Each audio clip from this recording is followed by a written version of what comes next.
Buenas tardes, buenas noches amigos de Motorlat. Mi nombre es Matías Ferreira. Bienvenidos al podcast número 39 de IndyCar Motorlat. Estamos acá para hablar un poco, como siempre, ¿no? De IndyCar y creo que va a haber algo de NASCAR hoy. No se los voy a adelantar, pero unos minutitos vamos a charlar de NASCAR. Me acompaña como siempre Fer Alonso. ¿Qué hace, Fer? ¿Cómo andás? ¿Cómo está todo por ahí? Bien, bien. Estoy pensando qué voy a hacer en esos minutos donde no voy a hablar de nada. Vamos a ir a buscar un café. Ya lo Claro que pensé. sí. Hola Gerald, ¿cómo andás? Gerald Todo bien, Ramírez. Matías. Buenas noches. Buenas noches. Fernando, tienes que traerme un cafecito también porque me canso entonces, si no me mojo la garganta un poco. Eh, de vuelta porque no estuve la semana pasada, pero bueno, voy a ver si me puedo poner al día esta noche. Bueno, sí, te vas a poner al día, vamos a charlar un ratito de IndyCar, Gerald. Y bueno, Fer, te dejo a vos que presentes a nuestro invitado de lujo del día de hoy. Un invitado recurrente, la verdad es que ya se me Sí. acaban las opciones y tengo que recurrir a los ases bajo la manga. Pues Eduardo Olmos, el chico detrás de... Chico es un decir, obviamente, ¿verdad? Lo decimos más como porque es nuestro amigo. Pero sí es el chico que está detrás de la web de IndyCar al día y sobre todo en las redes sociales de Fastmac, una publicación acá en México que tiene pues bastante popularidad y tiene bastantes artículos de buena relevancia. Aquí está Eduardo. ¿Cómo estás, Eduardo? Hola Oh, Eduardo. hola, ¿cómo están? Fer, Mati, Gerald, amigos de Motorland, buenas noches. Y pues sí, vamos a hablar pues bastante a gusto pues, de lo que nos apasiona y obviamente gracias por la invitación. Bueno, buenísimo. Eh, Como nada, como siempre, yo agradecerte que estés acá, digamos, el placer de tenerte acá es nuestro, así que te agradezco la participación. Como ayer adelantamos un poco en el podcast de Fórmula Uno estuvimos charlando, eh, el mundo más que nada, y lo decíamos un poco en off, ¿no? El mundo más que nada de IndyCar está un poco consternado por esta noticia del accidente en la bicicleta de manos de Alex Zanardi, el gran campeón que tiene la categoría, el gran ídolo que tiene la categoría. Particularmente yo, como también charlábamos en off, eh, soy bastante fanático, era bastante fanático de Alex, y bueno, esto nos pegó un poco, pero creo que es un buen momento para recorrer un poco y contarle un poco también, valga la redundancia, siempre un poco, a nuestra audiencia quién es Alex Zanardi. Alex Zanardi es doble campeón de IndyCar, tuvo este accidente en 2001, pero ¿quién mejor para charlar que de esto, de Alex, que Eduardo, ¿no? ¿Cómo lo están llevando, Edu? Digamos, qué tenemos para contar de Alex Zanardi que la gente no sepa, ¿no? Sí, exactamente, porque digo, y sobre todo, como lo mencionas, porque pues fue el ídolo de la infancia, porque fue la figura o el más exitoso dentro de la era pues más dorado, más Claro. recordada pues de la historia de los autos Indy, que fue la mitad de los años 90 para acá y bueno, con ese dominio, con el equipo de Chip Ganassi, con ese paquete que dominó gran parte pues de la categoría desde la separación de Indianápolis y de la IRL en kart, pues donde estaban las estrellas, donde estaba la diversidad de pilotos, nacionalidades, proveedoras de motores, proveedoras de neumáticos, de chasis, pues obviamente Zanardi, Ganassi con la combinación Honda, Reynard, Firestone, pues fueron imbatibles, ¿no? Ganando 15, pues 15 carreras Zanardi solamente en 3 años, y ganando los dos títulos en 97, 98 y de manera anticipada, Sí, ganando con 3, 4 carreras. Sí, la competitividad ahí estaba, el espectáculo ahí estaba, pero la consistencia y la superioridad y el talento obviamente de Zanardi, de Gary Anderson, que por ahí andaba como uno de los responsables directivos, y de Ganassi, pues obviamente era la combinación a vencer, y pues superaron a todas las estrellas de la época: Fernández, Andretti, a Moore, que estaba en sus primeros años, y obviamente a toda la al parrilla equipo Penske. Exactamente, con Alonso Jr., cuando todavía Mercedes era competitivo, contra Pac West, que su pequeño momento de gloria con Blondell y con Gugelmin.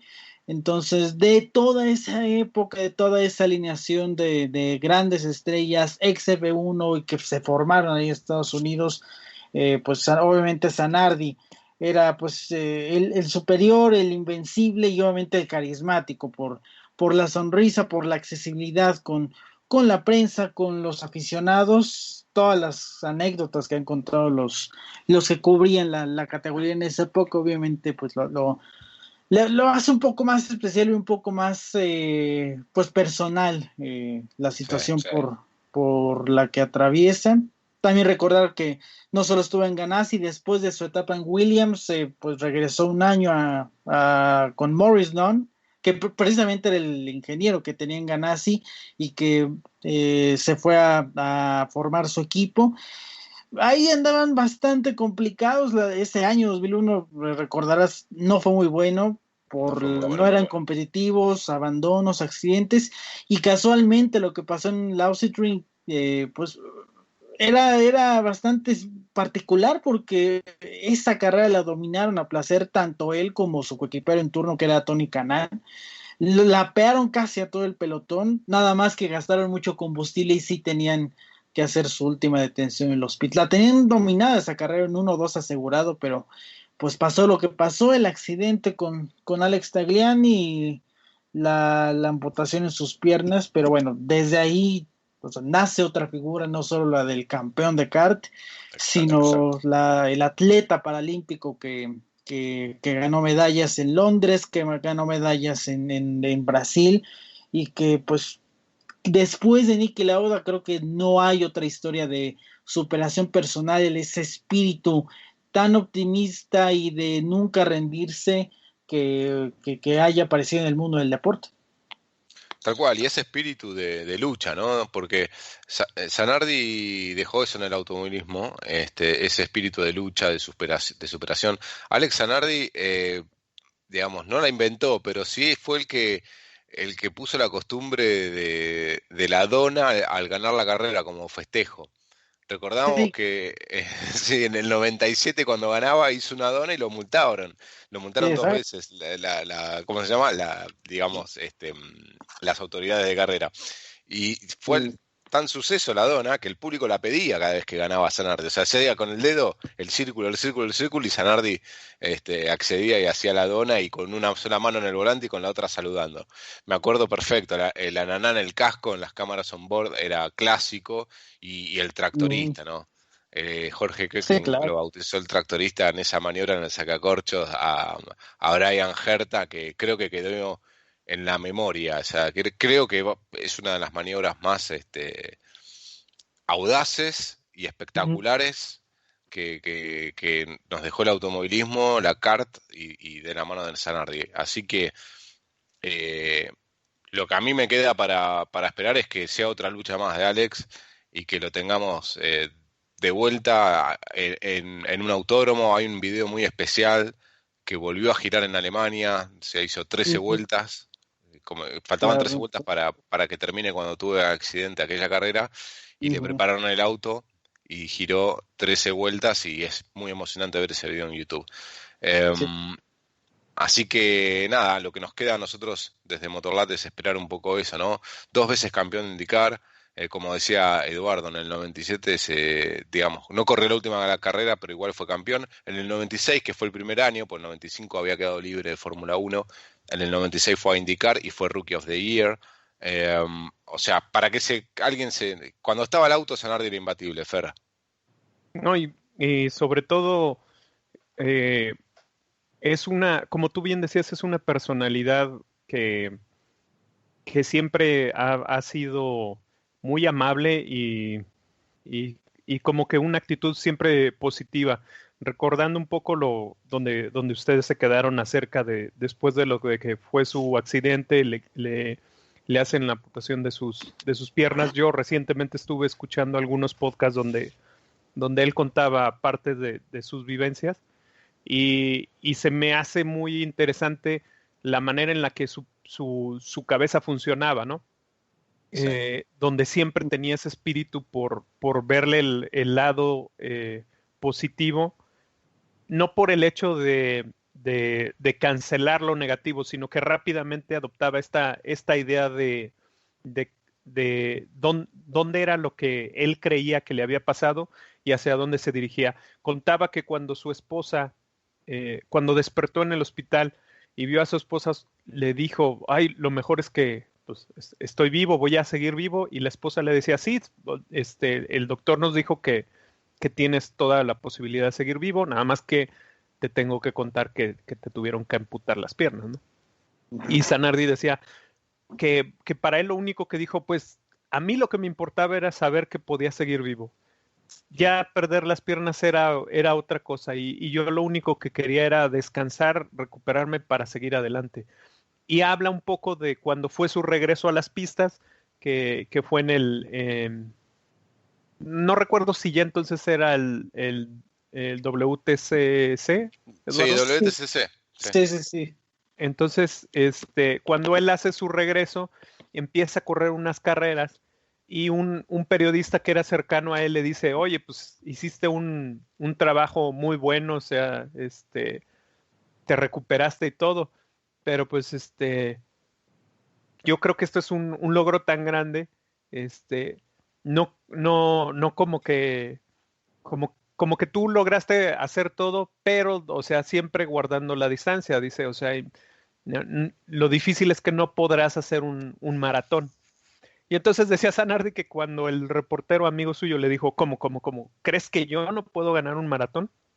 Rápido se le metió la idea de, a mí nadie me va a decir cuál es mi límite. O sea, yo con eso me llegó la idea y ese mismo año, en ese mismo momento, se pone en contacto con una persona, le dice que quiere hacer, recuerda que él tenía una de estas bicicletas de mano y le dice que él quiere prepararse para correr el maratón, le llaman así el maratón también en la bicicleta, y lo Claro. quiere hacer en Nueva York. Y entonces el conocido suyo le dice, sí, mira, empezamos la semana que entra y en el año que entra estarás listo para correr el maratón. Y él le dice, no quiero correr el de este año. Y le faltaba un mes. Y entonces se preparó y compitió en este maratón en la bicicleta y quedó en el quinto lugar. Entonces eso nos habla de la capacidad revolucionaria que tenían en su mente, que creo que sigue manteniendo, y es este espíritu el que nos sigue alentando a que este trágico accidente que ahora, por el que ahora está pasando y se está recuperando, es simplemente un punto que sabemos que si hay alguien que puede superarlo es Alex Zanardi.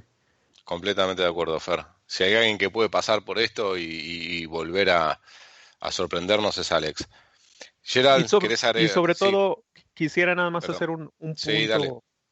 El accidente en sí fue cuando hacía una preparación para su carrera en el equipo nacional en esta disciplina, en la bicicleta de mano. Ujú. Lo que narran los reporteros y la gente que estaba ahí, él sale un poco del carril donde va circulando, viene una camioneta, es la declaración de uno de los que estaba por ahí viendo, viene una camioneta, la camioneta no puede evitarlo y entonces Alex impacta contra la camioneta. Lo llevan al hospital en una ciudad italiana, ahora no tengo el nombre,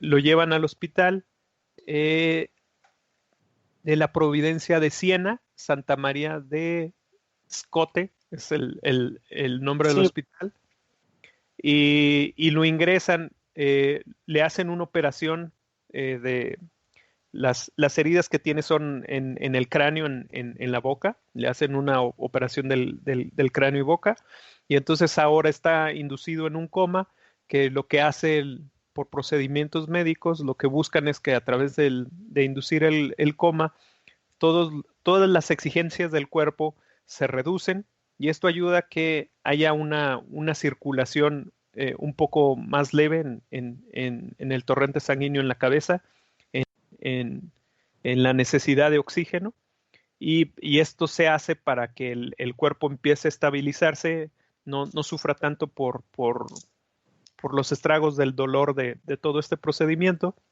y se espera que pues pase mínimo esta próxima semana, toda esta semana, bajo ese coma inducido y después de ahí van a ir poco a poco viendo cómo va su mejora, sabrán qué es lo que van a hacer.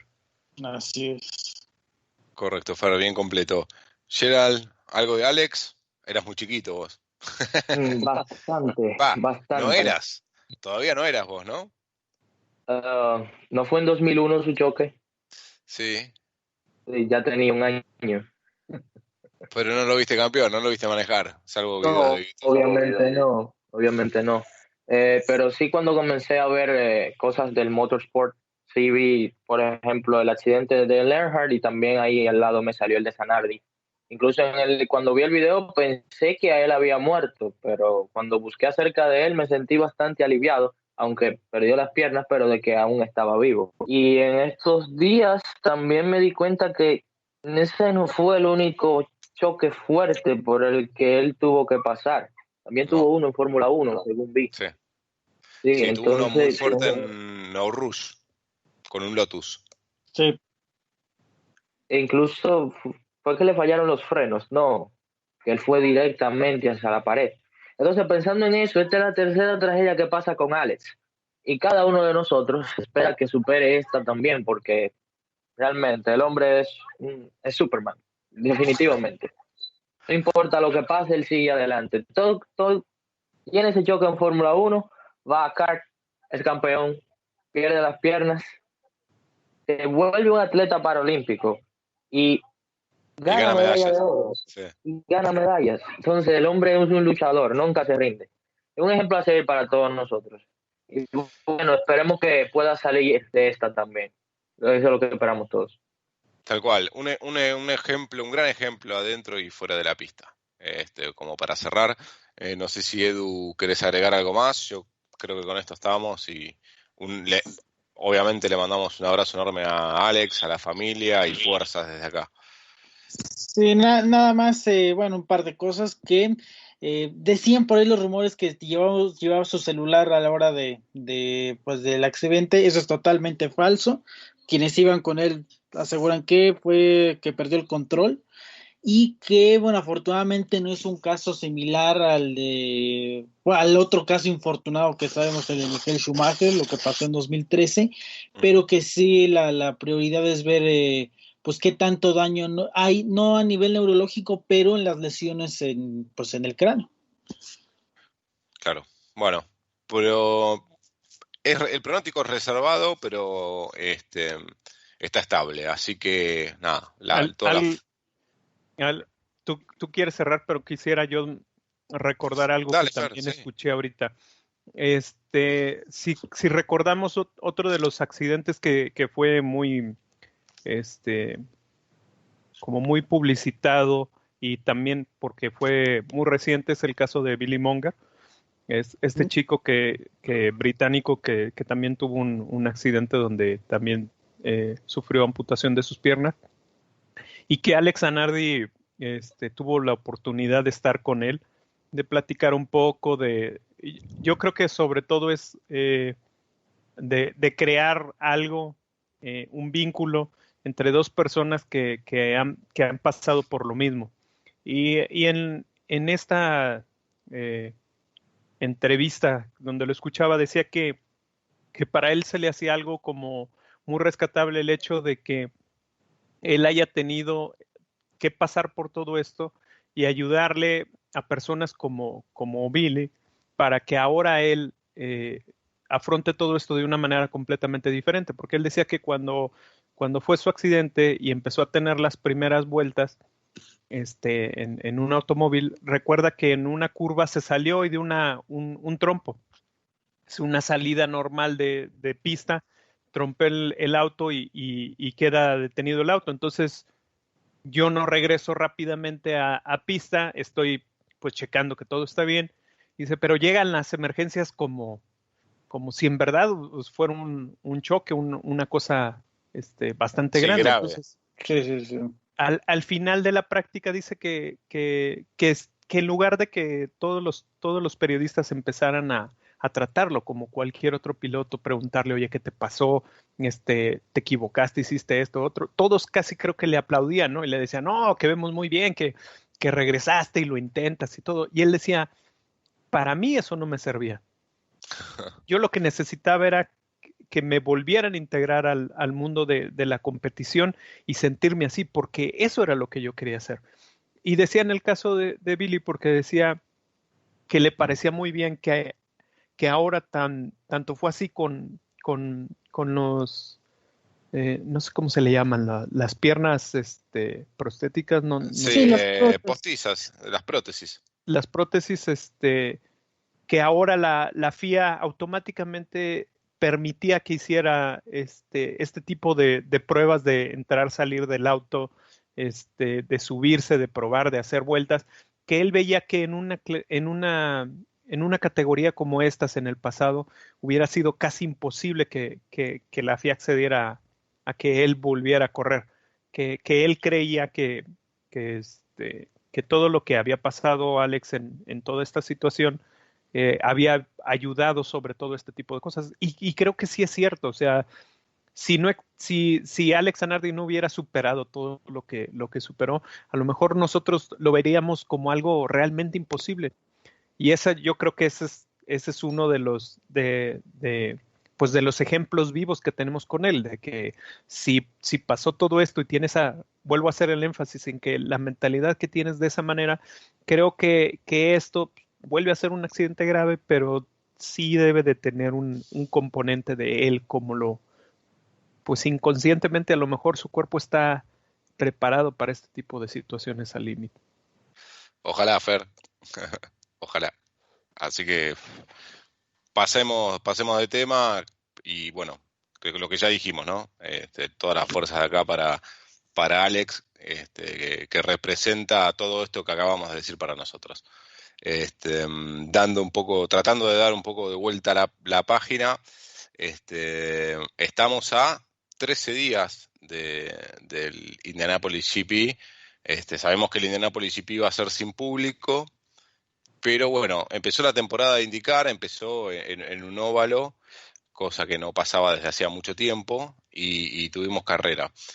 Para esta carrera de Indianápolis va a estar Sage Karam, va a haber varios participantes, ¿no, Edu? Que no estuvieron o sea, vamos a tener una parrilla nutrida, eso quiero decir, en IndyGP. Así es, Mati. Estamos anticipando una parrilla de 26, 27 autos que, considerando todas las circunstancias de este semestre y el paro y la cuestión de que no ha habido muchos ingresos para los equipos, es muy nutrido y es bastante afortunado porque muchos de los planes de los equipos, sobre todo los de medio tiempo, los que no corren todo el campeonato, Claro. afortunadamente los han podido sostener e incluso obviamente con sus respectivos patrocinadores. Efectivamente, hoy martes, Dragon Rebel Racing, que es un equipo que ha estado desde los días de la IRL, desde el 99, y que en los últimos años ha aparecido solamente en las 500 millas de Indianápolis, se anunció que va a correr con su piloto de confianza en la actualidad, Sage Karam, ex campeón de Indy Lights 2013, quien pues las circunstancias también no le han permitido correr un calendario completo desde aquel año. Corrió por ahí unas 11, 12 carreras con Chip Ganassi en 2015 y desde entonces solamente ha estado también corriendo en Indianápolis. El año pasado algunas competencias con Carlin, pero pues ahora tiene la oportunidad de correr en el circuito mixto de Indy. Desde hace bastante, debido a en 2015 precisamente que no corre en un circuito permanente. El año pasado corrió en Toronto, Iowa e Indy, el óvalo, Entonces, ahí el equipo estaba agendado para correr en San Petersburgo, allá en Florida, pero pues por la suspensión y la declaratoria de emergencia que hubo en Estados Unidos y la suspensión de la carrera, obviamente Claro. no se pudo hacer, pero para su fortuna y para la fortuna del equipo de Dragon Rainbow, que ya había trabajado varios años para volver a integrarse a la categoría, por lo menos de manera gradual, por lo menos de medio tiempo este año, pues afortunadamente con Caram, con su patrocinador Wix, va a estar corriendo por lo menos esta competencia. El ganador fue Watkins Glen, ¿no? Hablábamos en la primera carrera virtual de lo que fue el U-Racing Challenge de IndyCar. Así es. Sí. Así es. Maneja Sage Karam, a mí me gusta, ¿eh? Sí, él se le conoce, bueno, cuando debutó en la serie se le conoció por ese manejo agresivo contra los pilotos. Una escena en Iowa, precisamente también en 2015, cuando Sí. le roba el podio a Ed Carpenter, pero de una manera casi que se van a los toques y Carpenter le reclama al final de la competencia. Por ahí algunos recordarán lo que pasó también en Mid-Ohio, que Sí. un trompo en la parte definitoria de la carrera que casi desata la polémica, porque muchos en el paddock decían que esa maniobra fue para ayudar a Scott Dixon, que era su compañero en ese época obviamente, y eso le impulsó para que ganara el campeonato sobre Montoya. La carrera también la gana Graham Rahal, y que también se mete a la lucha por el campeonato, pero pues obviamente son dichos y que cosas que no se pudieron probar, pero sí, caramba, se ha caracterizado Debutó por con ese Ganassi, manejo. ¿no? Precisamente debutó con Dragon Rainbow en 2014 en Ajá. Indy 500, que arrancó en la última fila e hizo una gran remontada, acabó con noveno lugar.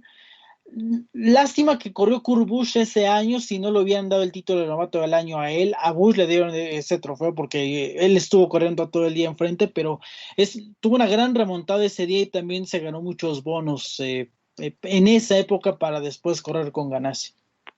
Claro, sí, que después digamos, después salió de Ganassi. Así que, bueno, Edu y a Gerald nos los tuvimos el podcast pasado donde charlamos un poco de los pilotos y ya como te tenemos acá, Edu, te vamos a aprovechar un poco para hablar de pilotos, ¿no? Creo que hemos hablado de los debut que tuvieron en la carrera pasada Power, Pagano, Newgarden, Rosenquist, Dixon, obviamente. ¿De quién esperabas vos de esta carrera que se dio en Texas como inicial? ¿De quién esperabas por ahí un poco más y quiénes realmente estuvieron a la altura y quiénes te sorprendieron? ¿Se entiende la pregunta o fue muy rebuscada? Sí, ahí vamos, las decepciones y las sorpresas de la carrera, ¿no? Pues, bueno, de entrada, y bueno, esto ya fue más por las circunstancias, obviamente que se esperaba más pues de la gente de algunos usuarios de Honda, y en Claro, específico Graham Rahal y Alexander Rossi y Ryan Hunter-Reay, que tuvieron problemas técnicos en el arranque y bueno, obviamente por el formato que tuvieron de que no se pueden tocar los coches, incluso desde el parque cerrado e incluso hasta la parrilla, hasta la formación, pues no se podían tocar, y los problemas técnicos y las sanciones posteriores obviamente les arruinaron todo. Sí esperaba, de quién podía esperar un poco más, obviamente del equipo Penske, porque sí estuvieron al frente, pero no tuvieron nada contra los de Ganassi. Estuvieron en esa tanda larga bajo bandera verde, estuvieron 10, 15 segundos, media pista detrás de Scott Dixon. Entonces, y considerando que en el programa de Superóvalos por lo menos de lo que mostraron en los últimos 2 años, cuando implementaron estos AeroKits y sí, Pagano dominaba Indianápolis y Power dominaba Indianápolis, la superioridad que tuvo Ganassi, no digamos que fue sorprendente, pero sí, no tuvieron nada los del equipo Penske para responder. Por un lado fue eso, la cuestión de que los de Ganassi y en general otros de los usuarios de Honda tuvieron pues amplia superioridad.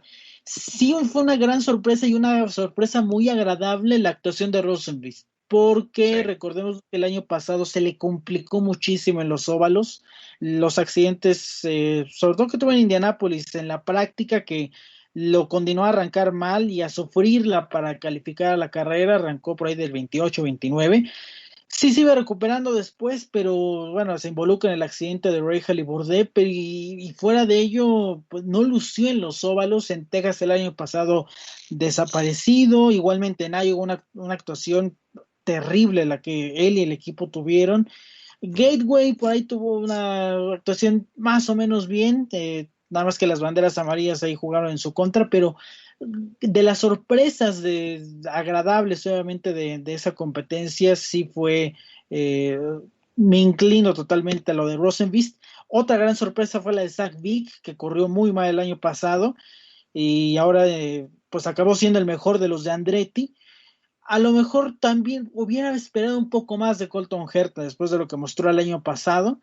Eh, él llegó en séptimo lugar, tuvo un resultado sí. cumplidor, pero no dio ese paso que pues, algunos esperaban, ¿no? Vos Obviamente sabés sí esperábamos que, más power de... sí, coincido, Edu. Hagamos un alto ahí en Colton Herta, porque me parece interesante y después vamos a Power y lo charlamos todos. Pero, digamos, ahí con Fer, con Facu, la semana pasada sí esperábamos un poco más de los Andretti, anduvieron bien, bueno, Hunter Ray en pruebas, Zach Beach, como bien dijiste, pero ¿no les parece que por ahí Colton Herta con ese séptimo lugar y sin arriesgar, la pista no estaba para arriesgar? Acordémonos de lo que fue el J, bueno, yo no me acuerdo, JP2, que había en la pista a raíz de Ujú. la carrera que hubo en noviembre en NASCAR, pero ¿no les pareció un síntoma de madurez que Colton llegara en séptimo lugar sin arriesgar? Recordemos que el año pasado acá en esta pista había tenido el accidente con Scott Dixon. Tal vez para mí toda la responsabilidad, o sea, el 80% de la responsabilidad de ese toque lo había tenido Dixon. Fer sé que no opina igual que yo. Sí, sí, sí.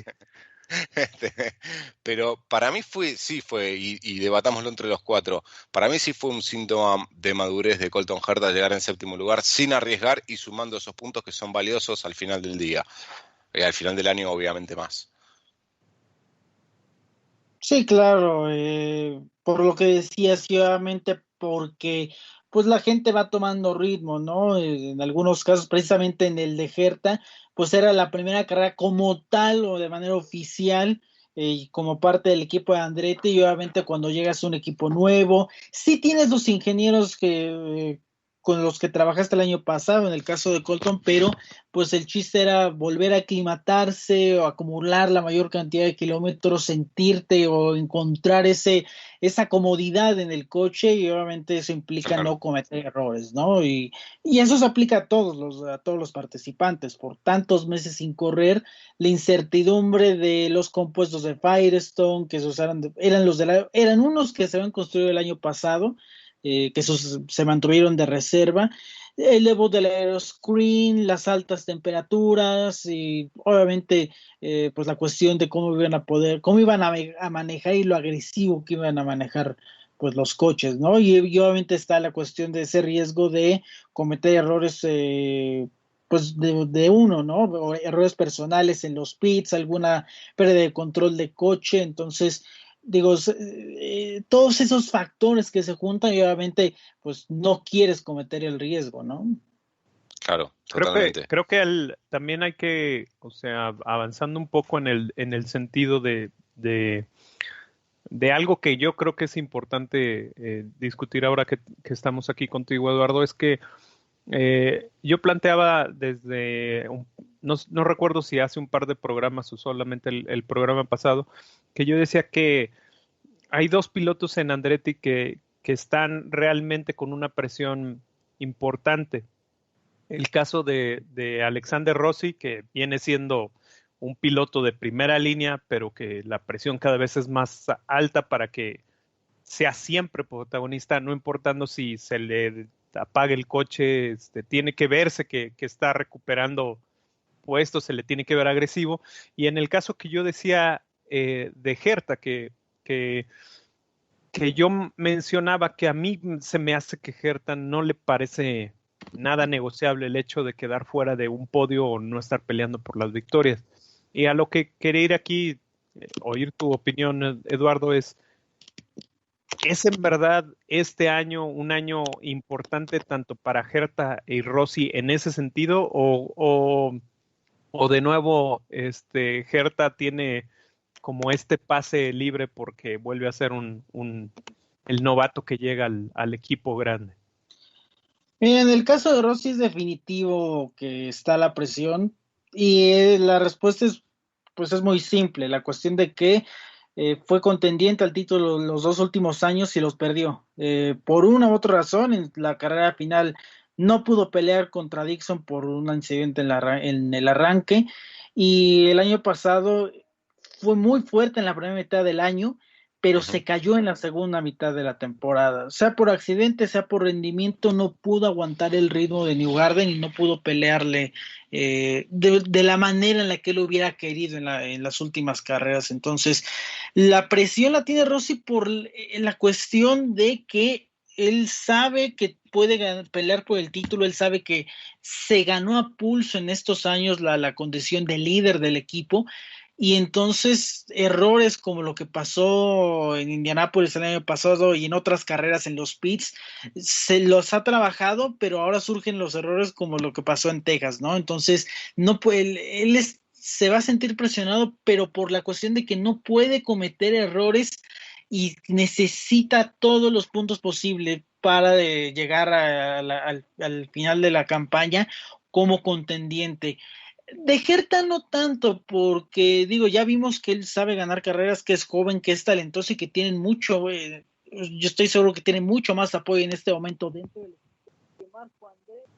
Y obviamente creo que muchos pensamos que después de lo que mostró el año pasado, sí con un equipo B, pero con apoyo de soporte técnico de Andretti, él puede hacer cosas y que bueno, y apenas es joven, es su segunda campaña, que pues tiene todo el futuro en el delante suyo. Entonces, y obviamente está esto de la madurez que sí, quizá no se le había visto el año pasado, pero que ahora llegando a la escuadra principal, yo creo que también eso tiene esa oportunidad de mostrar de que puede ser talentoso, de que puede ser agresivo, pero de que también puede ser muy inteligente y muy conservador cuando las circunstancias lo obliguen a hacerlo, ¿no?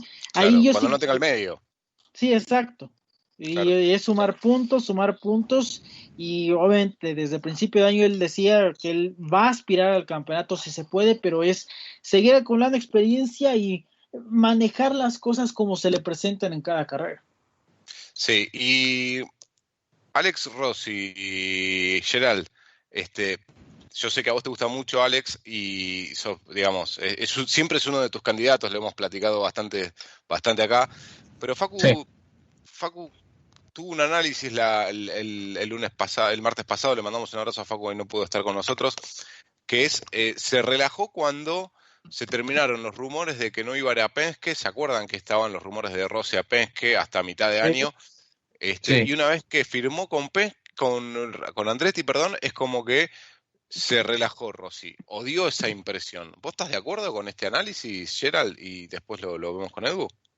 Bueno, que se relajó, pero ¿en qué sentido lo dijo Facu?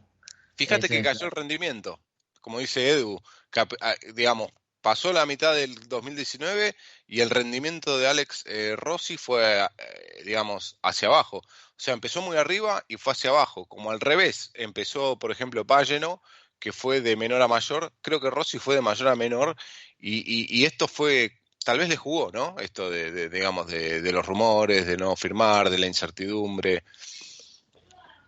Eso es cierto, sí.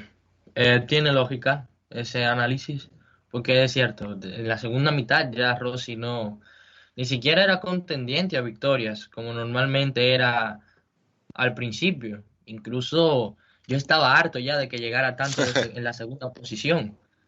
Claro, las dos victorias que tuvo fueron de manera dominante, pero llegando de segundo siempre, por eso se mantuvo cerca de New Garden. Y una opinión que Claro. tengo también acerca de eso, que incluso Eduardo lo estaba mencionando, de que no pudo mantener el ritmo de New Garden y la consistencia de New Garden. Rossi también se mantuvo cerca durante un poco más de carreras durante la temporada de New Garden, por todos los problemas que pasaban New Garden en algunas carreras exactamente en la última vuelta. Vemos que tuvo como 2 o 3 trompos. Uno en un óvalo, creo que fue en Iowa, donde ganó Sato, si no, si no me No, en equivoco. Iowa no ganó Sato. No, perdón. Getaway, ¿verdad? Fue en Gateway que el accidente lo tuvo, el Sí, trompo lo hizo por Ferrucci. con Ferrucci, Sí, ajá. con Sí, Ferrucci. casi al final. Y Y el otro no, que hablas del trompo es aquel en la carrera donde lideraban Poco no.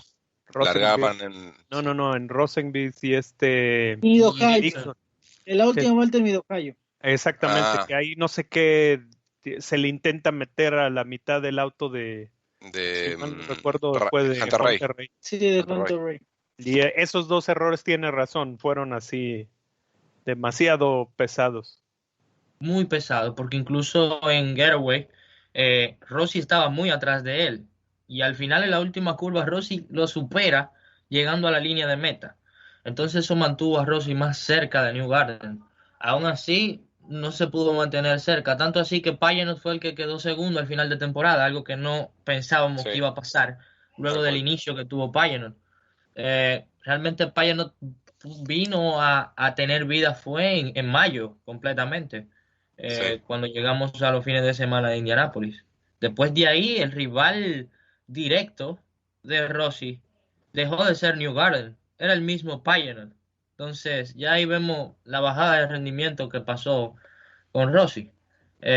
Poco no, un desastre total, ahí perdió muchísimos puntos también.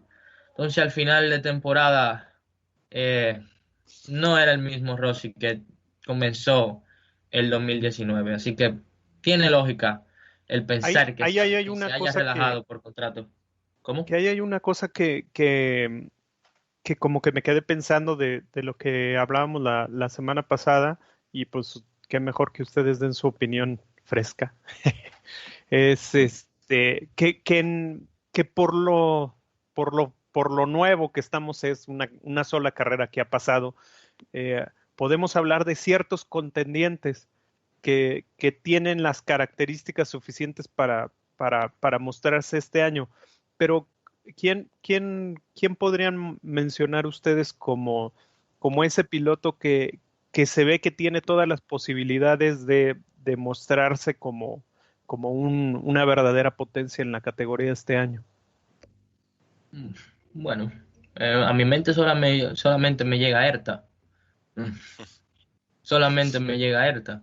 Porque los demás son campeones, ya van de salida, los más viejos.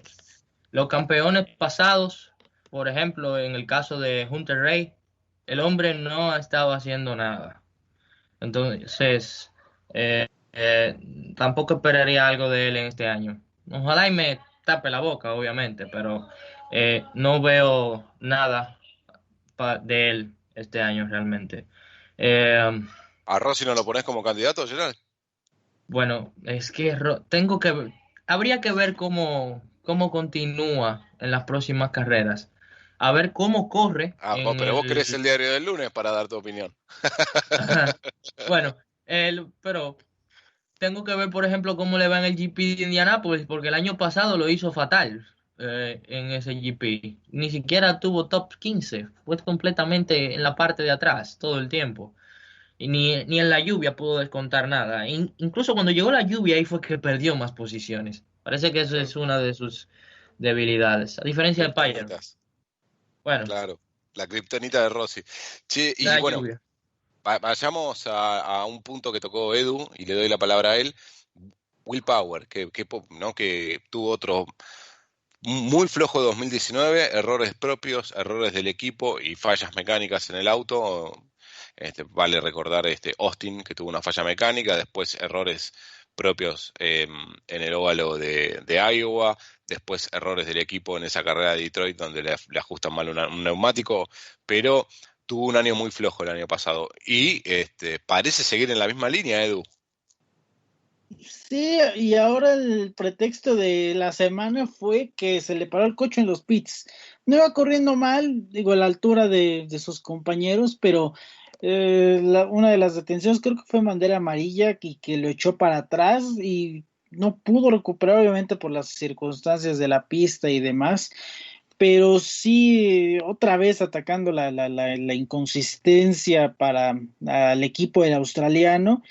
Y también está el hecho de que fue la primera carrera en la que no tuvo a Penske como estratega. Claro, Penske por muchos años estuvo con Helio, en algún tiempo con el mismo New Garden, y ya en los últimos años estuvo con Power. Ahora ya no estuvo él. Entonces, igual, todos esos cambios, toda esa adaptación, pero igual está la cuestión de qué versión de Power vamos a ver en cada competencia. Y bueno, por lo menos la ventaja que por lo menos no tiene Rossi, pero sí tienen los demás, es la cuestión de los compañeros. Ya para completar el comentario pasado, sí, en sí. Penske New Garden tenía a Pagero no solo como compañero, sino como contendiente. Will Power a final de cuentas cerró bien el año e incluso acabó en las primeras posiciones. Y Ganassi, obviamente Quinto, Dixon, a claro, pesar de que no quinto logró, atrás de Dixon terminó. así es, y a pesar de que Dixon no fue el contendiente ideal para ganar el título y de que las fallas mecánicas lo plagaron en las dos competencias en Gateway y en Portland, pues ahí estuvo Rosenqvist también con un cierre pues decente de temporada, ¿no? Rossi no tenía eso, o sea, y el bajón de rendimiento que tuvo él, pues se vio en general, fue colectivo en el equipo. Hunter Ray, ya lo decías, no hizo mucho el año pasado, y tanto Marco Andretti como Zach Vick fueron totalmente decepcionantes, o sea, no le pudieron aportar algún tipo de ayuda a Rossi, y eso también afectó pues bastante en sus Sí. aspiraciones. Entonces, y está eso, y está pues también lo que pasó dentro del equipo de Rossi en Andretti. Sí, Zach Vick corrió bien, Hunter Ray obviamente afectado por los problemas, y otra vez Andretti desaparecido. Sí, pero anduvo mejor Marco igual, ¿eh? Sí, anduvo corriendo por ahí del top 10 en la primera mitad de la carrera, pero después él ya en la tanda larga desapareció y ahí se involucró en el tránsito, casi en el choque con Rosenqvist, pero sí otra vez esa falta de rendimiento y muy extraño en él el porque pues es en los superóvalos en donde se le dan mejor las cosas, ¿no? En Claro. Indianápolis siempre se habla de él y en Texas pues no le ha habido tan mal en muchas de las competencias, pero pues 14º lugar para Marco en Texas sí es pues bastante alarmante otra vez. Claro. ¿Y vos crees que, yo sí creo esto, pero bueno, te voy a dejar a que respondas vos? ¿Qué tanto pesó digamos, cómo decirlo, ¿no? El background, ¿no? De la experiencia en que gane Dixon y no Rosenqvist, ¿no? Porque, digamos, para mí fue. Vos sabés que estábamos mirando la carrera y lo hablamos acá con los chicos en el podcast anterior y en el otro también, de cuánto se tardaba Dixon en superar los lapeados, los Mm. rezagados. Dice, eh, va a perder la carrera, tanto con que tardó en pasar a Power, tardó en pasar a Rossi. Y digo, va a perder la carrera y al final de la carrera demostró que estaba haciendo lo correcto, que estaba esperando el momento justo para superarlos, que la pista no estaba para ir en dos líneas. ¿Y quién lo demostró? Rosenqvist, cuando lo fue a buscar. Ujú. Así es. Y bueno, también y la experiencia en conjunto, o sea, del equipo. Era la primera carrera de Dixon. Por muchos años estuvo con Chris Simmons, que como ingeniero en jefe, ahora estuvo con Michael Cannon, quien tiene muchísimos años de experiencia. Trabajó con Bison en HBM, trabajó con Wilson en Delcoin, incluso estuvo en alguna época en Forza cuando estaba Moore, Carpentier, Tagliani. Mm, Y bueno, se integró a Ganassi este año y con toda la experiencia en esto, sobre todo en la categoría después de la reunificación de 2008, hicieron clic totalmente. Una cierta reestructuración del equipo de Dixon, pero la gente hizo clic de inmediato. Entonces, eso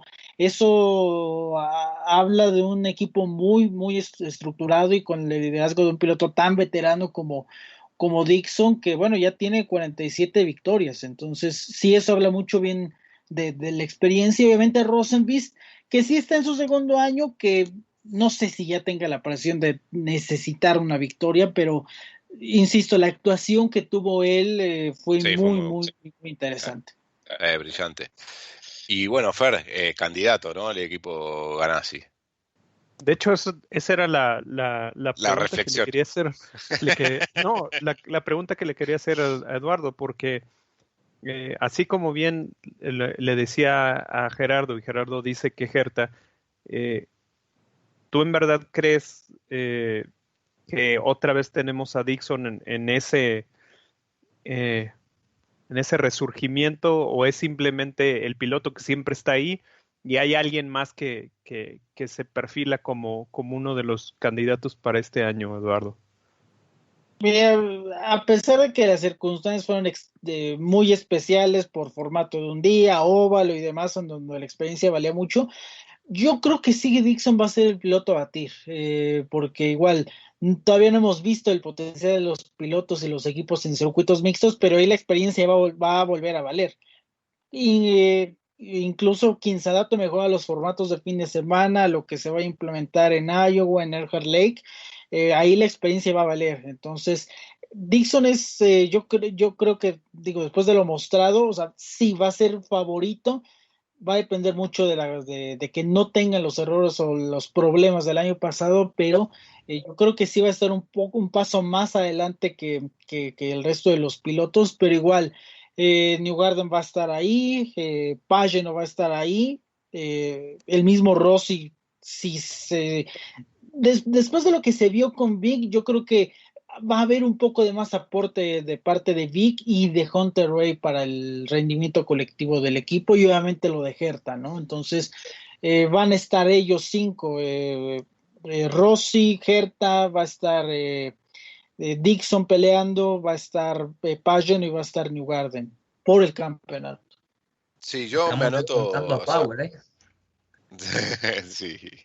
Y a ver, no había descontado a Dixon, el que no cuenta con Dixon para pelear un campeonato y más en ese auto y con la experiencia que tiene, realmente no está bien de su cabeza. Así Simplemente es.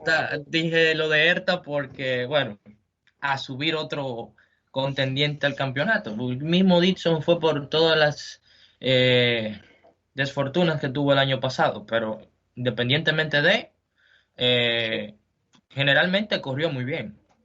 Sí, Sí, de sí, fortuna sí claro. también, ojo, el error en Texas con Hertha lo pagó caro también, ¿eh?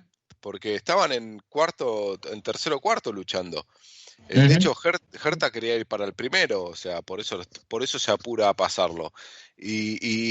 Digamos, son puntos valiosos que un error en IndyCar te hace perder puntos muy valiosos, o sea, para que se den una idea. Entonces, eh, o sea, digamos, infortunios que tuvo con el auto, con el equipo, como recordemos digamos, creo que fue en Iowa que tuvo problemas con el agua, con la refrigeración del motor, pero también errores propios, se pagan esos errores. Sí, Y claro. este, por ejemplo, Rossi pagó muy caro el error, no me acuerdo si fue en Gateway o en Iowa, de estrategia de carrera que perdió una vuelta por no entrar en el mismo ritmo que Newgarden. Son errores que se pagan caro. Por eso digo, y acá me voy a alinear con Gerardo, eh, ojo con Herta, con lo que demostró en no arriesgar y en quedarse en el séptimo lugar y llevarse esos puntos a casa valiosos. Y, y ojo con Rosenquist también. Creo que Herta y Rosenquist este año es el año de maduración y creo que el año que viene van a estar para un campeonato, Fer. Para pelear un campeonato, me refiero. La verdad es que como que, como que siento demasiada como optimismo en general porque así es el inicio de temporada, ¿no? O sea, el optimismo de que vemos que hay mucho potencial. Ujú. Y quisiera girar un poco la conversación, porque así como dices que todos estos pilotos que se ven con fortaleza, que pueden hacer este, interesante el campeonato, también creo que hay muchos pilotos de media tabla, se podría pensar como de media tabla, que pueden dar su aporte importante. Este, McLaren, y Aquí sí, aquí Eduardo nos hablará mucho más, pero yo creo que el caso de Pat Howard, no me acuerdo si fue la semana pasada o la antepasada, pero tú me hiciste una pregunta clarita, Mati, me dijiste, ¿y tú crees que Pat Howard no siente esa misma coraje que Herta por no ser protagonista en la carrera? Yo creo que sí, yo creo que Howard sabía que no estaba en el mejor escenario como para su regreso y ahora sí estar en un trazado de circuito debe de impulsarlo a él a volverse protagonista. Yo creo que tanto a Howard como a Askew, como Palou, este, Ferrucci, hay ciertos pilotos que son muy capaces, pero que están en los equipos donde en este momento no los vemos como muy importantes. No sé tú qué piensas en ese caso, Eduardo, supongamos partiendo del caso de Pato. Es que regresamos a lo mismo por la cuestión de la experiencia, y esto ya lo había comentado con otros colegas. La última vez que recuerda, la última vez que corrió en óvalos, en un super óvalo, fue en Indianápolis cuando no pudo calificar, y desde entonces no había corrido en este tipo de pistas.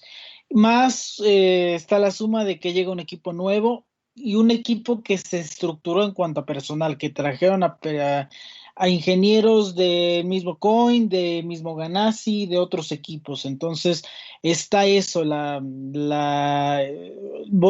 retomar el ritmo en la categoría, tener este primer acercamiento en un óvalo, porque fue su primera carrera en un óvalo en la categoría, y está la cuestión de seguir, acumular tantos kilómetros como fue posible. Entonces, en el caso de Perdón, Texas, Edu, ¿esta fue la primera carrera de Howard en un óvalo, un super óvalo? sí, en un óvalo en general. En IndyCar sí, porque sí corrió en Indy Lights, la Freedom 100 y otros óvalos, pero sí en IndyCar solo había corrido en circuitos. De las, creo que eran 8 o 9 carreras que había tenido, todas fueron en circuitos permanentes o callejeros. Y está el caso de Indianápolis, que fue pues Que bastante no particular. calificó, claro. Así es. Entonces sí fue su primera carrera en un óvalo oficialmente en la serie. Y esta otra vez es la cuestión de la adaptación, del trabajo en equipo y de no cometer errores, que la carrera para los novatos se trató de no cometer errores. Y el ejemplo más claro fue lo de VK, que chocó 2 veces, que se llevó a Palou, que no estaba haciendo malas cosas.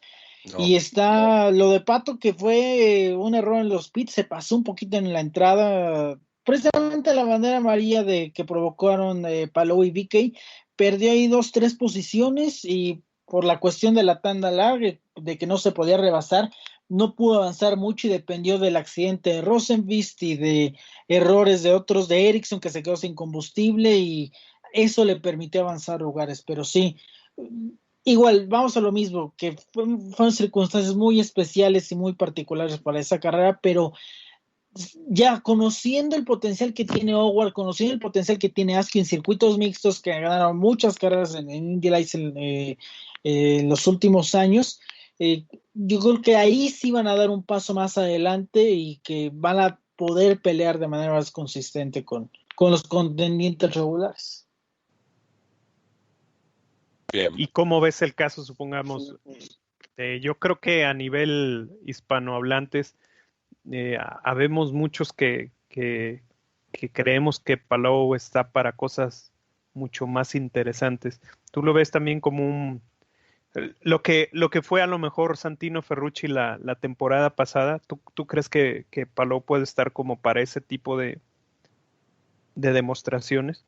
Puede ser, nada más que el problema igual es el equipo, porque al Cohen le quitaron a Michael Cannon, que se fue a Ganassi, y a Craig Hampson, que es el ingeniero de Bourdais, y que se fue con McLaren. Entonces, sin esas dos figuras, muchos, se ha comentado, obviamente con la salida de Bourdais, que obviamente la experiencia está más que probada, Ahí yo creo que ese va a ser el gran problema, cómo va a poder reemplazar el equipo y mantener ese nivel de performance en cuanto a la ingeniería. Entonces, digo, también se habla mucho de Palou, de que sí puede ser protagonista, pero esa es la gran incógnita de que si el rendimiento del equipo y el trabajo del equipo van a poder mantenerlo a los dos pilotos siendo competitivos. Gerald, y el enojo de Carpenter, charlemos los 2 minutos, hizo todo lo que le dije que, digamos, hizo lo que le dije que no tenía que hacer. No le hizo nada de caso a Carpenter. Entonces solamente me imagino lo único que le dijo a Vicky al pasar todo. Te lo dije. Ay, Dios mío. Bueno, Edu, vos sabés que lo tuvimos a Juncos, a Ricardo acá en un par de programas y Rinus VeeKay fue piloto de Juncos. Sí, Fue subcampeón la temporada pasada de Indy Light con Ricardo y según su opinión le faltaba un año en Indy Light. Bueno, no lo hubiese podido tener este año de cualquier forma, ¿no? Pero le faltaba un año de Indy Light. ¿Qué opinás?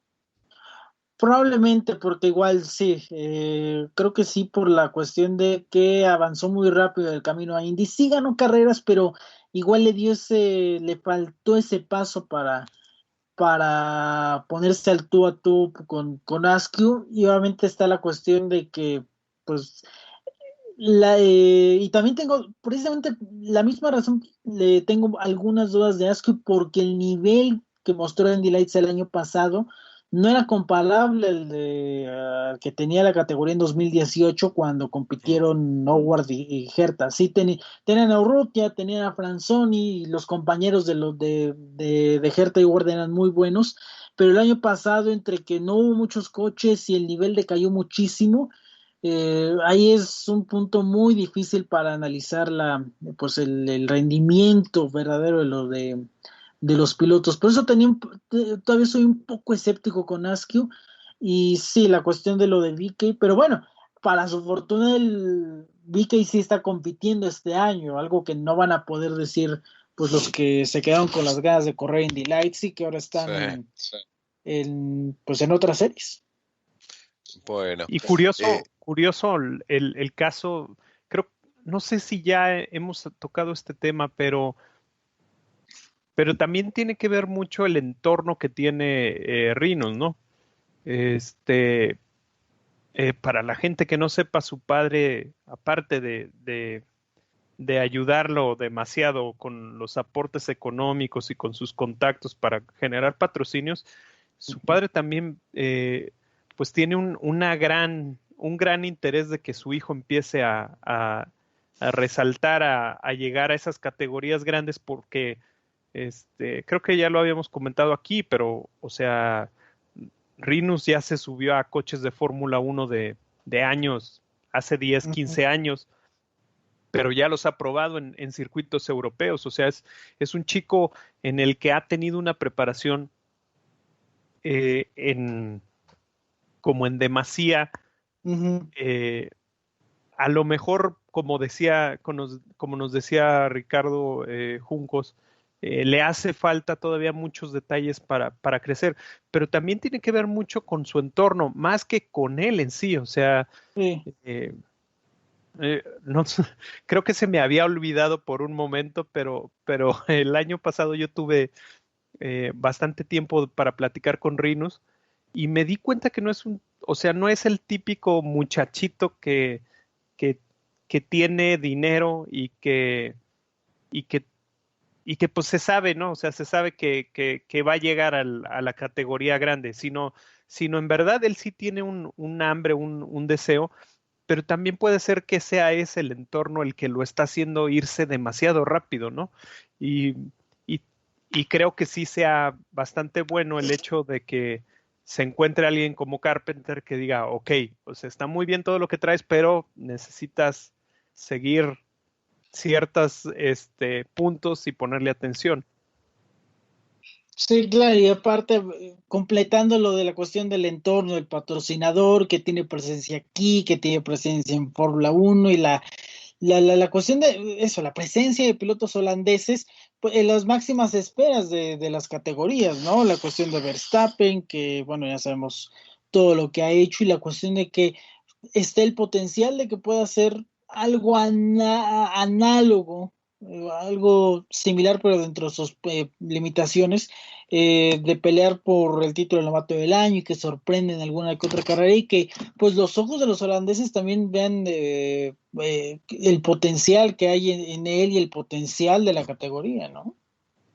Totalmente. Bueno, muchachos, se nos fue el programa. 1 hora 5 de programa. Pero le vamos a dar 3, 4 minutos más. Ferro, ¿nos vamos a hacer un café? Ya iba a estar. El tema es así. Fer y yo no miramos mucho NASCAR. Va, me voy a hacer cargo. Yo no soy el que miro mucho NASCAR, pero sí sé que ayer tuvimos carrera en Talladega, muchachos. ¿Quieren contarnos tanto Gerald y Edu en 3 minutos qué ocurrió ayer? Parece que fue un carrerón, ¿no? Sí. Bueno, no, además de que fue la carrera que más cambios de liderato tuvo desde aquella vez en el 2011 cuando estaba el tipo de draft que era en tándem, que eran dos Ajá. autos juntos. Hubo 56 cambios de liderato, fue verdad, Edu. Así es, 56 por el liderato oficialmente. Y 19, o sea, casi la mitad de la parrilla de NASCAR. Y fue una carrera que se mantuvo bastante limpia, para sorpresa de muchos, Ujú. durante todas esas vueltas. Al final se volvió una batalla campal. Edu. Sí, pero igual, digo, ya los choques del final, pues ya era más circunstancia, y tampoco tuvo tantos coches ahí involucrados.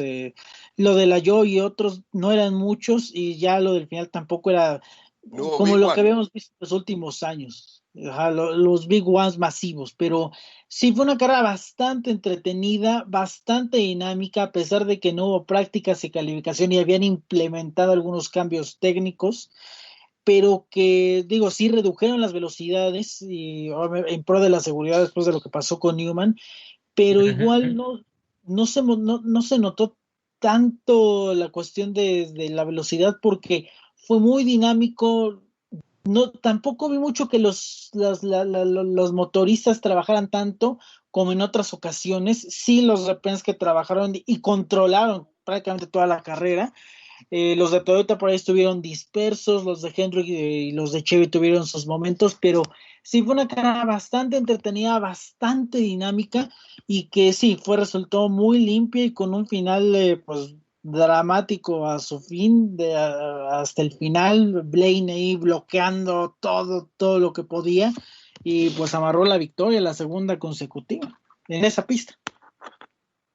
Sí, y con todo ese bloqueo se puede notar como un cambio aerodinámico en los autos, porque podemos, si vemos carreras anteriores en ese mismo, casi no se podía tocar el bumper de manera fuerte de los Ujú. demás coches, porque perdían el Sí. control inmediatamente. Pero a Blaney, por ejemplo, Jones al final, no, fueron como 5 o 6 veces que le pasó el bumper bastante cerca y Blaney no perdió el control.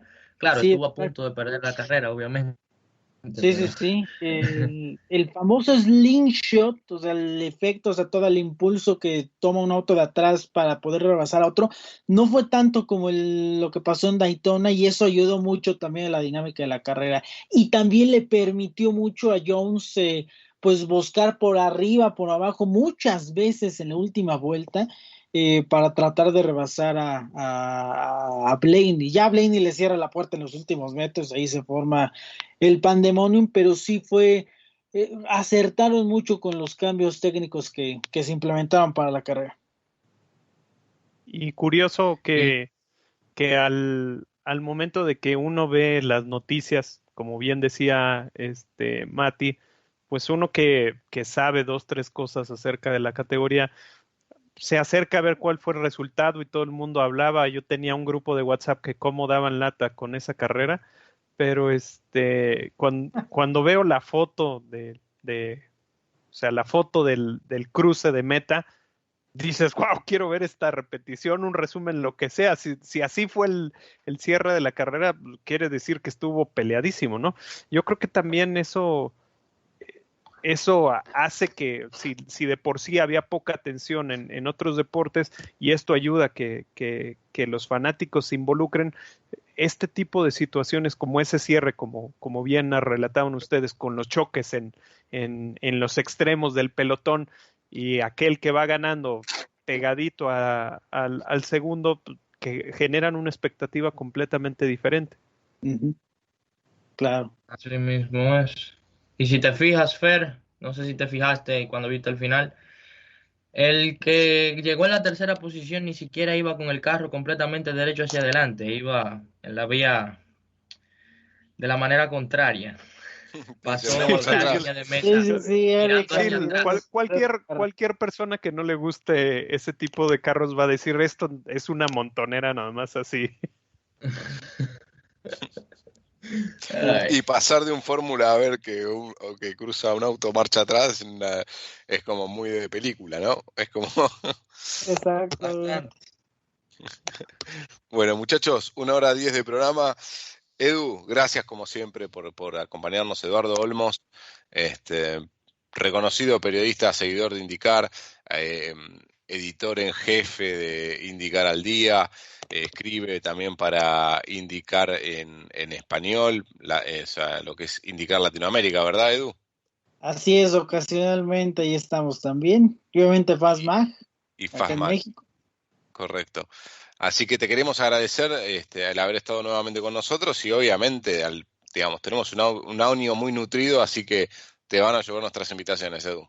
No, por supuesto, aquí gracias por la invitación y bueno, ya, pues ya entre que quiere empezar todo otra vez la actividad, ya estamos anticipando un semestre muy movido y bueno, ya pues va a tomar ritmo la temporada en el automóvil, pero igual, muchas gracias. A vos. Igual algo más que se nos ha pasado decir, a la gente que le gusta también ver videos en YouTube, que se meta ahí también en el canal de FastMag, podrán seguir a Eduardo, ahí tiene también una serie de videos, lo podrán por ahí ver, si le quieren dejar sus comentarios malsanos, también es posible. Exacto. Edu, gracias, Edu. Gerald, Fer, gracias. Es un abrazo y bueno, ya el martes que viene estamos con la previa del Indy GP. Perfecto, pues muchas gracias, nos estamos escuchando. Abrazo grande a todos. Gracias.